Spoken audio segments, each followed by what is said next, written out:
Big Mac, c'est le meilleur sandwich qui existe pour perdre du poids. On a des protéines avec le steak de bœuf, on a des légumes avec les oignons, les cornichons, la salade, on a des produits laitiers avec le fromage et on a des glucides avec le pain. Alors pourquoi tous ces éléments un à un sont bons pour la santé? Du steak, des légumes, du fromage, du pain. Mais quand je les assemble et que ça ressemble à ça, ça me fait instantanément grossir.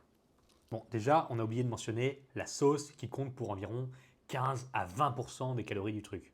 Ensuite, en étant parfaitement objectif, un Big Mac, ça fait 504 calories avec 27 grammes de protéines. C'est franchement pas dégueu. Dans un repas optimisé pour la perte de poids, avec du riz, du poulet et des légumes, vous auriez probablement 500 calories pour 40 grammes de protéines. C'est mieux, mais on n'est pas à des années-lumière du Big Mac. Notre vrai problème avec le Big Mac, il a plusieurs étages. Premièrement, la qualité des ingrédients. Même si sur le plan pur de la perte de poids, ça n'a pas énormément d'impact. Deuxièmement, c'est l'indice de satiété et le ratio de volume calorique. Après avoir mangé un Big Mac, vous aurez faim dans les 3-4 heures qui suivent. Alors qu'avec un repas optimisé pour la satiété, avec plus de fibres et plus de protéines, vous tiendrez le double. Troisièmement, et c'est le plus important, c'est le contexte de consommation. En plus du Big Mac à 504 calories, vous allez probablement manger une moyenne frite à 434 calories.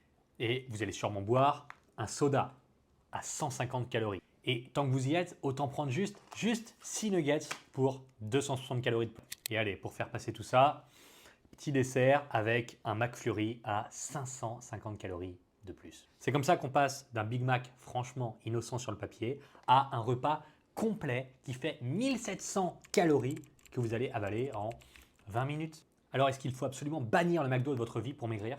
Pas forcément. Comme d'hab, dans un contexte de rééquilibrage alimentaire, les compromis doivent exister à condition que vous soyez honnête avec vous-même. Si vous allez au McDo, ce sera probablement 1500 calories dans le gosier.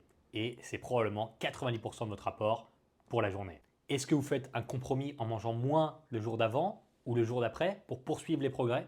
Est-ce que vous faites un compromis sur le volume total du repas en faisant l'impasse sur le dessert, par exemple? Est-ce que vous faites abstraction complète du truc parce que rien à foutre, le McDo c'est qu'une fois tous les 3 mois? En pratique, c'est chiant de devoir réfléchir à tout ça constamment. Vous pouvez parfaitement maigrir en mangeant au McDo régulièrement à condition de rester dans le cadre de votre déficit calorique. Raison pour laquelle il vous faut une stratégie claire et précise sur laquelle vous reposez. Idéalement, vous maigrissez sans frustration et sans rechuter. Idéalement, vous le faites en mangeant selon vos goûts et vos envies. Pour ça, il faut établir correctement votre trajectoire de progrès dès le début. Et c'est précisément ce que je vous apprends à faire dans mon guide gratuit de 27 pages. Cliquez sur le lien de mon profil et je vous l'envoie directement. Lisez-le comme 420 000 personnes avant vous et pensez à moi en mangeant vos nuggets la prochaine fois.